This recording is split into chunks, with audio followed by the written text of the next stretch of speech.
അല്ലേ, നല്ല മനോഹരമായ ഭാവം. ഇത് രണ്ടും കൊണ്ട് മലയാളികൾക്ക് വളരെ പ്രിയപ്പെട്ട ഗായകനാണ്.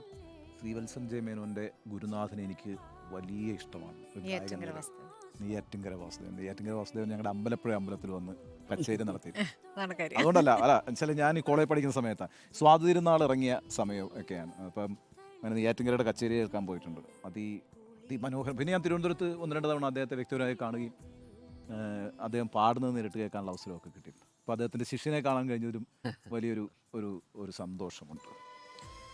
ആ, കർണാടിക് സംഗീതജ്ഞനാണ്.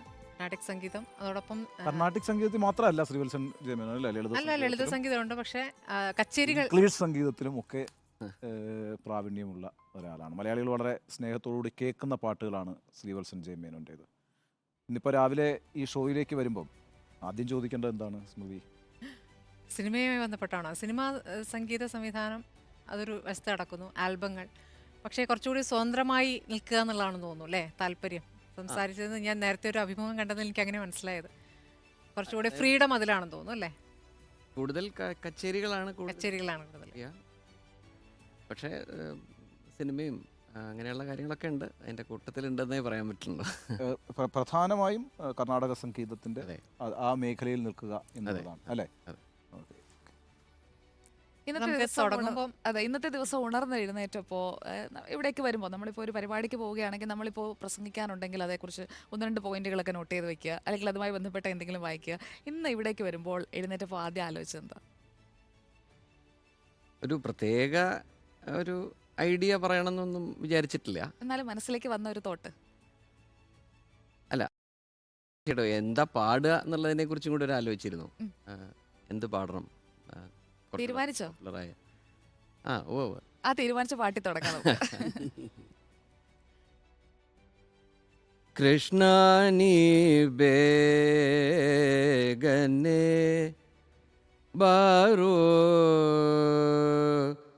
കൃഷ്ണ നീ ബേഗനെ ബാരോ ബാരോ ബാരോ, കൃഷ്ണ നീ ബേഗനെ ബാരോ ബാരോ ബാരോ, കൃഷ്ണ നീ ബേഗനെ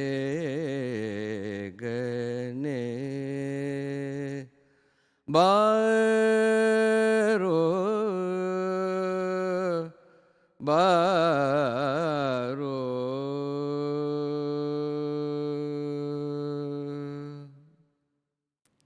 കൃഷ്ണ നീ ബേഗനെ ഈ ബാരോ. കർണാട്ടിക് സംഗീതമായാലും ഹിന്ദുസ്ഥാനി ആയാലും എല്ലാത്തിനെയും എങ്ങനെയാണ് ഒരു ഒരു ഒരു ഇൻ്റർനാഷണൽ വോയിസ് വേണം, അല്ലെങ്കിൽ ഒരു ലോകമറിയുന്ന ഒരു സംഗീതം ചിട്ടപ്പെടുത്തണമെന്നൊരു ആഗ്രഹം മനസ്സിലുണ്ടോ? എനിക്ക് തോന്നുന്നു നാൾ വഴികൾ പോകുമ്പോൾ അങ്ങനെ തോന്നുന്നു.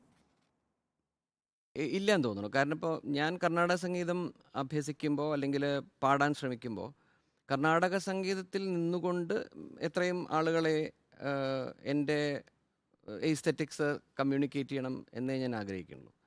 പിന്നെ സിനിമയുടെയും മറ്റ് ഒരു പശ്ചാത്തലത്തിൽ നിൽക്കുമ്പോൾ തീർച്ചയായിട്ടും കർണാടക സംഗീതത്തിനെ നമ്മൾ പ്ലേസ് ചെയ്യുന്നത് ഒരു ഇൻ്റർനാഷണൽ ഓഡിയൻസിന് വേണ്ടിയിട്ട് തന്നെയാണ്. അതൊരു ഫങ്ഷണലായിട്ടുള്ളൊരു സംഗീതം കൊടുക്കുമ്പോഴാണ്. ആസ് എ പെർഫോമർ അങ്ങനെ ഒരിക്കലും ഞാൻ വിചാരിക്കില്ല. എന്ന് വെച്ചാൽ കർണാടക സംഗീതത്തിനെ അതേ അതിൻ്റെ ഫ്ലേവർ നിലനിർത്തിക്കൊണ്ട് ആളുകളെ നമ്മുടെ കർണാടക സംഗീതം ആസ്വദിക്കാൻ സഹായിക്കുക അല്ലെങ്കിൽ പ്രേരിപ്പിക്കുക എന്നതല്ലാതെ അതിനെ ഞാൻ ഡൈല്യൂട്ട് ചെയ്തൊരു ഒരു ഒരു ഒരു പോപ്പുലാരിറ്റിക്ക് വേണ്ടി പാടുക എന്നുള്ളതില്ല. പക്ഷേ നേരത്തെ പറഞ്ഞതും ശരിയാണ്. കാരണം അതിൻ്റെ എല്ലാ ശാസ്ത്രീയ വശങ്ങളും അല്ലെങ്കിൽ അതിൻ്റെ സൗന്ദര്യാത്മക സങ്കല്പങ്ങളും എടുത്ത് ഒരു വെസ്റ്റേൺ ഓർക്കസ്ട്രേഷനിൽ ഒരു സിനിമയ്ക്ക് വേണ്ടി ചിലപ്പോൾ അതാണ് പറയുന്നത്, സിനിമ എന്ന് പറയുന്ന ഒരു മാധ്യമം കുറച്ചുകൂടി ദൂരേക്ക് കാര്യങ്ങളെത്താൻ സഹായിക്കുമെന്ന് തോന്നിയിട്ടുണ്ട് അല്ലേ? സംശയമില്ല. എനിക്ക് തോന്നുന്നു ആ നിലയിലുള്ള സിനിമ സെലക്ട് ചെയ്യുന്നതിൽ താല്പര്യം കാണിച്ചിട്ടുണ്ട്. ഇല്ല, ഇപ്പോൾ വരുന്ന ഷാജി എൻകാരുണ്ട്, സൊപാനായാലും. പക്ഷേ പുറത്തേക്ക് പോകുമെന്ന് തോന്നുന്ന സിനിമകൾ, ആ അതിനോടൊരു താല്പര്യം തോന്നിയിട്ടില്ലേ?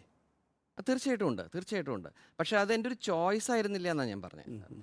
വന്ന സിനിമകൾ നമ്മൾ സെലക്ട് ചെയ്യുമ്പോൾ അതിൽ അത്തരം സിനിമകൾക്ക് ഇപ്പോൾ സോപാനം സ്പെസിഫിക്കലി ചോദിച്ചുകൊണ്ട് പറയുകയാണ്. കാരണം അന്ന് ഷാജി സാറിന് വേണ്ടിയിരുന്നത് മലയാളത്തിൻ്റെ ഈ മേളങ്ങളെ മറ്റു രാജ്യങ്ങളിൽ അവതരിപ്പിക്കുക, അതാണ് ഏറ്റവും പ്രധാനമായിട്ട് ചെയ്യേണ്ടത് എന്ന് പറഞ്ഞാൽ. മലയാളത്തിൻ്റെ സംഗീതം, നമ്മുടെ സോപാനത്തിലെ കാര്യങ്ങളൊക്കെ ഒരു വെസ്റ്റേൺ ഓഡിയൻസിന്, വെസ്റ്റേൺ നമ്മൾ സാധാരണ പറഞ്ഞു വരുന്നതുകൊണ്ട് ഉപയോഗിച്ചെന്നുള്ളൂ, മറ്റ് ലോകങ്ങൾക്ക് മുന്നിൽ പ്രസൻറ്റ് ചെയ്യുക എന്നുള്ളതാണ് ഉദ്ദേശിച്ചത്.